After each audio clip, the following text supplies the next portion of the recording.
বন্ধুসকল আশা কৰোঁ আপোনালোক সবে ভালে আছে।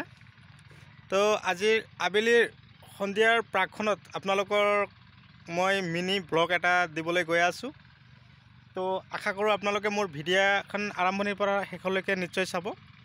তো আজি মই চাঙত দিয়া বিন খেতিৰ বিষয়ে আলোচনা কৰিম। তো এই খেতি কেনেকৈ কৰা হ'ল আৰু গছত প্ৰচুৰ ফলন আহিছে। মই আজি খেতিত ধৰক কাম কৰি আছোঁ। খেতিত অকণমান তাৰমানে হাজিৰা লৈছোঁ কেইজনমান লৈ এই খেতিটোত তাৰমানে অলৰেডি 25টামান হাজিৰা গ'ল। তো এখেতৰ লগত মই আজি দিনটো কাম কৰিলোঁ। 1 বিঘা মাটি মই চাঙত দিয়া বিন খেতি কৰিলোঁ। এইটো খেতিত কিন্তু যথেষ্ট পৰিমাণে লাভান্বিত আপোনালোকে হ'ব পাৰিব। যথেষ্ট ফলন গছে কিন্তু দিছে। আপোনালোকে নিশ্চয় চাব পাৰিছে যে গছে কি ধৰণৰ ফলন দিছে। তো এই বিন যদি খেতি কৰিম বা কৰিব বিচাৰিছে বা এতিয়াও আপোনালোকে কৰা নাই, এতিয়াও সোণালী সুযোগ আছে। এতিয়ালৈকেও আমাৰ জানুৱাৰী মাহ পৰা নাই।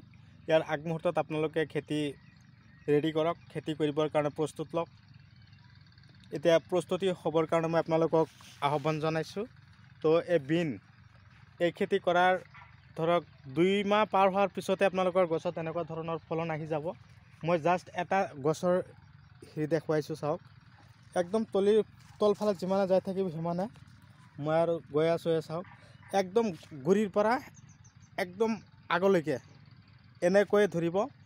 কেৱল হ'ল যতন, আমি কষ্ট কৰিব লাগিব। তো এইটো নাভাবিব ইফালেও আছে, মই আপোনালোকক দেখুৱাই দিছোঁ। চাওক, মই জাষ্ট বহিছোঁ। ইফালে এই গছটো আপোনালোকে লক্ষ্য কৰক। চাওক, মই ওপৰ ফালে গৈ আছোঁ, ফলফালে গৈ আছোঁ, আপোনালোকে চাব পাৰিছে। তো কথা হ'ল কি, এই খেতি যে কৰিব, খেতি কৰাৰ প্ৰাকখনতে আমাৰ লাগিব গোবৰ সাৰ। যিমান পাৰে আপোনালোকে গোবৰ সাৰ খেতিত অকণমান বেছিকৈ দিব। গোবৰ সাৰ বেছিকৈ দিয়াৰ লগে লগে খেতি তাৰমানে চেহেৰা ধৰণ চাওক কি ধুনীয়া হৈছে।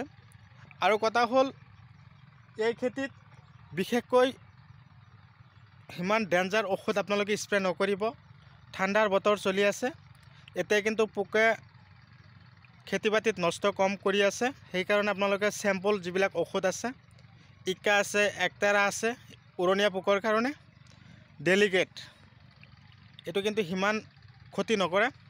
এনেকুৱা ধৰণৰ চিটকা পোকৰ কাৰণে একদম ফুলৰ ভিতৰত যদি এনেকুৱা ধৰণৰ মই দেখুৱাই দিছোঁ।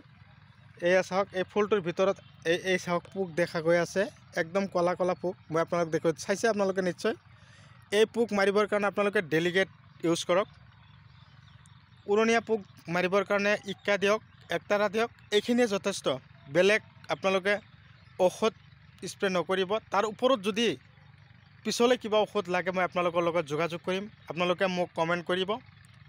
আৰু আজি মই আপোনালোকৰ মাজৰ পৰা এইখিনিকৈ কৰিছোঁ। তাৰমানে কাম বন খেতিত অকণমান কৰিছোঁ, যদিও 3 ঘণ্টাকৈ কাম কৰিলোঁ।